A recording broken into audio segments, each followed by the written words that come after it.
વાગરા તાલુકામાં માર્ગ અકસ્માતોનો સિલસિલો થંભવાનું નામ નથી લઈ રહ્યો.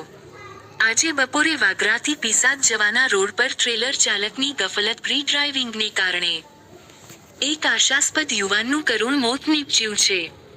અકસ્માત સર્જી ટ્રેલર ચાલક વાહન મૂકીને ફરાર થઈ જતા સ્થાનિકોમાં રોષ જોવા મળી રહ્યો છે. વાગરા તાલુકાના ભેરસમ ગામની નવીનગરીમાં રહેતા 28 વર્ષીય વિજય ઉર્ફે કિશન નરેશભાઈ રાઠોડ આજે આશરે બપોરે 1:15 વાગ્યાના અરસામાં પોતાની મોટર સાયકલ R15 જેનો રજિસ્ટ્રેશન નંબર GJ16DM5380 લઈને વાગરાથી પખાજણ ગામ તરફ જઈ રહ્યા હતા. તે દરમિયાન વાગરાથી પીસાદ રોડ પર આવેલ HP પેટ્રોલ પંપ પાસેના વળાંક પર સામેથી પૂરઝડપે આવી રહેલા ટ્રેલર નંબર GJ16IU0844 ના ચાલકે મોટર સાયકલને અડફેટે લીધી હતી.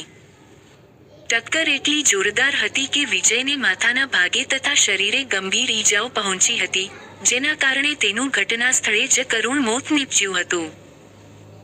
અકસ્માતની ભયાનકતાનો અંદાજ એ વાત પરથી લગાવી શકાય છે કે પૂરઝડપે આવેલા કાળમુખા ટ્રેલરની ટક્કર વાગતા જ 28 વર્ષીય વિજયની સ્પોર્ટ્સ બાઇકના કરુણ રીતે કુરચા નીકળી ગયા હતા. લોખંડના મજબૂત એન્જિન અને બોડી ધરાવતી બાઇક રમકડાની જેમ વેરવિખેર થઈ ગઈ હતી, જે ટ્રેલરની અતિશય ઝડપ અને ટક્કરની તીવ્રતાની સાક્ષી પૂરતી હતી.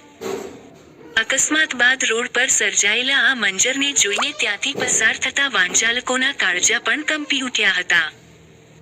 ઘટનાની જાણ થતાં જ વાગરા પોલીસ સ્ટેશનના પોલીસ ઇન્સ્પેક્ટર HB ગોહિલ અને તેમની ટીમ ઘટના સ્થળે દોડી ગઈ હતી અને મૃતદેહનો કબજો મેળવી જરૂરી કાર્યવાહી આરંભી હતી.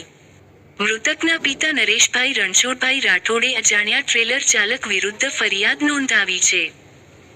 અકસ્માત સર્જ્યા બાદ ટ્રેલર ચાલક માનવતા નેવે મૂકી પોતાનું વાહન ઘટના સ્થળે જ છોડીને નાસી છૂટ્યો હતો.